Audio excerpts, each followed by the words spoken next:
शंकर का है रंग, हर हर भोले, हर हर शंकर, दिल में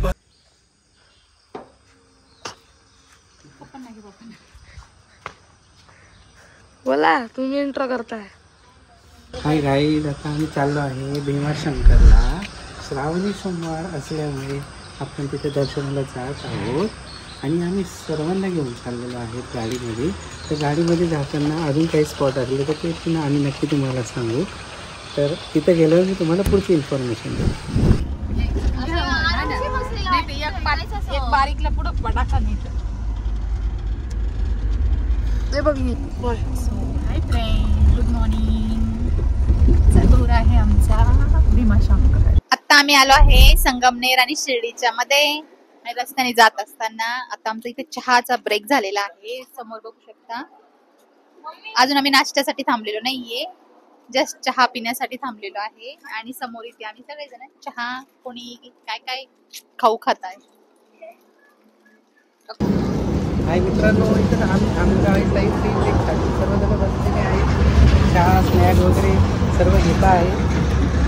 मजा येते, हवा पण छान चालली आहे।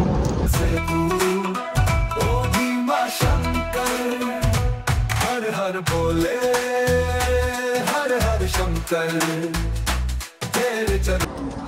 गाइस, हमने चिप्स खाल्ले। न बोलायचं, न बोलायचं, न बोलायचं।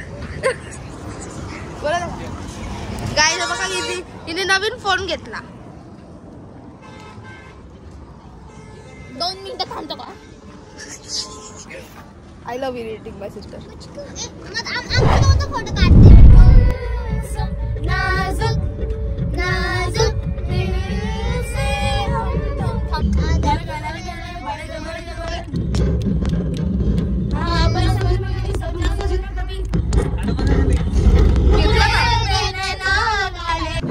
सो आता आम्ही आलो आहे जेवण आणि नाश्ता दोन्ही एकत्रच करणार आहे, कारण की आता वाजले आहे 12 आणि आम्ही एक ठिकाणी थांबलो आहे थोड्या वेळ। भीमाशंकरला जाण्यासाठी इथे गव्हर्नमेंटच्या बस उपलब्ध करून दिलेल्या आहे। तुम्ही आता बघू शकता की आम्ही पार्किंगला गाडी लावलेली आहे आणि इथून आता आम्ही भीमाशंकरला जात आहोत। ज्यावेळेस आपण जातो तर त्या बसचे तिकीट आहे 16 रुपये किंवा 11 रुपये आणि ते डायरेक्ट आपल्याला भीमाशंकरच्या बस स्टॉपवरच सोडतात आणि तिथून आपल्याला दर्शनासाठी त्यांनी विविध प्रकारची सोय उपलब्ध करून दिलेली आहे। सो आता ही एवढी सगळी रांग आहे, त्याच्यामुळे आम्ही दर्शनासाठी आतमध्ये चाललो आहे। ही आहे भीमाशंकर मंदिराची कमान।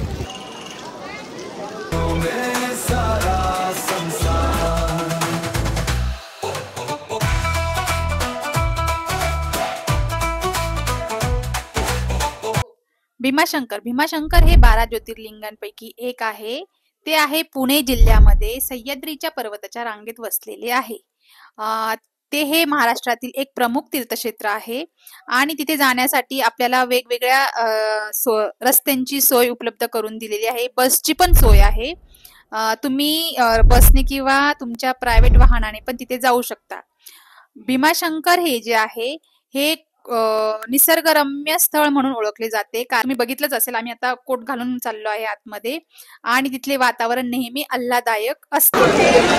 सो आज आहे संडे, उद्या आहे सोमवार, तिसरा सोमवार श्रावण सोमवार आणि त्यामुळे तुम्ही खूप सारी आवाज ऐकून तुला वाटतं। आता आम्ही मंदिरात जात आहोत। मंदिरात जात असताना खूप मोठ्या प्रमाणात इथे रांग होती आणि उद्या तिसरा सोमवार असल्यामुळे गर्दीही खूप होती। तर आम्ही आता इथून जात आहोत। तर जात असताना याची अशी आख्यायिका आहे की भीमाशंकर हे असे मानले जाते की कुंभकर्णाच्या मुलासोबत झालेल्या युद्धात भगवान शंकराने या ठिकाणी त्याचा वध केला, त्यामुळे या ठिकाणाला भीमाशंकर असे नाव पडलेले आहे। हे एक धार्मिक क्षेत्र असून हे पुण्यामध्ये आहे। जवळचे इथे जर पर्यटन स्थळ बघायला गेलो तर इथे नागफणी, हनुमान तलाव आणि अंजनी मातेचे मंदिर असे प्रमुख इथे ठिकाणेही आहेत। इथले वातावरण हे आल्हाददायक आहे. भीमाशंकर हे पुणे ते नाशिक याचे अंतर 124 किलोमीटर आहे. म्हणजे पुण्यापासून हे 124 किलोमीटर अंतरावर आहे. एक दिवसाची सहल म्हणून आपण इथे जाऊ शकतो. आम्ही तर नाशिक वरून आलो होतो. नाशिक वरून आम्ही सकाळी 7 वाजता निघालो, तर आम्ही तिथे 2:30 वाजता पोहोचलो आणि दर्शन घेण्यासाठी आम्हाला कमीत कमी 3 किंवा 4 तास लागले. आणि ते 4 तासाचे लागल्यानंतर आम्ही दर्शन घेऊन जेव्हा आलो तर आम्हाला संध्याकाळचे 6:30-7 वाजता वाजले आहे. आता आम्ही इथे प्रत्येक जण तिलक लावून घेत आहोत ओम नमः शिवायचा. म्हणजे आमचा जेवढा ग्रुप आहे तेवढ्या ग्रुपने लावला आणि आम्ही थोडं फोटो सेशन पण केलं इथे आणि फोटो सेशन पण झालं. त्यानंतर आम्ही मंदिरात परत जाण्यासाठी निघालो. भीमाशंकर ह्या शब्दाचा अर्थ भीमाचा देव असा होतो. असे मानले जाते की हे पवित्र ठिकाण भगवान शिवांची शक्ती व ऊर्जा विशेषतः आहे, ज्यामुळे देशभरातील भाविकांसाठी एक लोकप्रिय तीर्थस्थळ बनले आहे. ज्योतिर्लिंगच्या मंदिरामागील कथा अशी आहे की जेव्हा ब्रह्मा आणि विष्णू परमात्म्याबद्दल वाद घालत होते तेव्हा भगवान शिव सूर्यस्तंभाच्या रूपात प्रगट झाले आणि सर्वांना शेवट शोधण्याचे आव्हान दिले. कोणीही गवत लोटू शकले नाही. त्या ठिकाणी ते प्रकाश स्तंभ पडले आणि तिथे ज्योतिर्लिंग हे आपल्याला बघायला मिळाले. इथे हे या प्रकारचे ज्योतिर्लिंग आहे. आता आम्ही जवळपास मंदिराच्या दर्शन घेण्यासाठी आलेलोच आहोत. वरती माकडं पण खूप होते. ते प्रत्येकाकडनं काही ओढून घेतात. त्याच्यामुळे आपण आपल्याजवळ जे पण सामान आहे त्याच्याकडे लक्ष द्या आणि व्यवस्थित घेऊन चला. सो आता आम्ही मंदिराच्या एकदम जवळपास आलेलो आहोत आणि दर्शन घेण्यासाठी आतमध्ये जात असताना दोन्ही साईडला खूप सारे माकडं होते. तर आपण त्यांना आपल्या जवळ जर काही असले तर ते खायला द्या.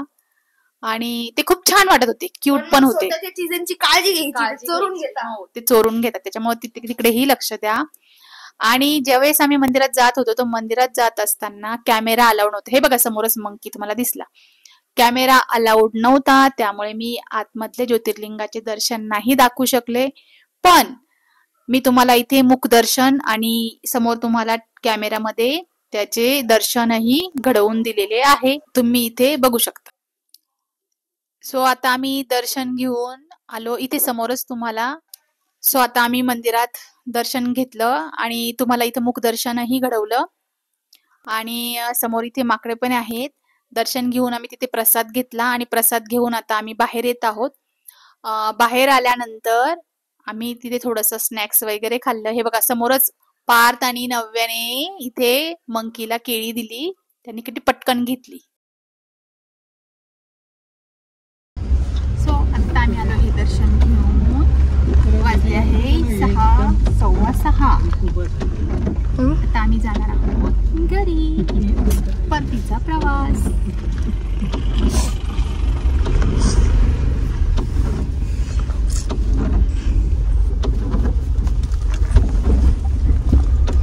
जर हा तुम्हाला व्हिडिओ आवडला असेल तर प्लीज त्याला लाईक, शेअर आणि सबस्क्राईब करा.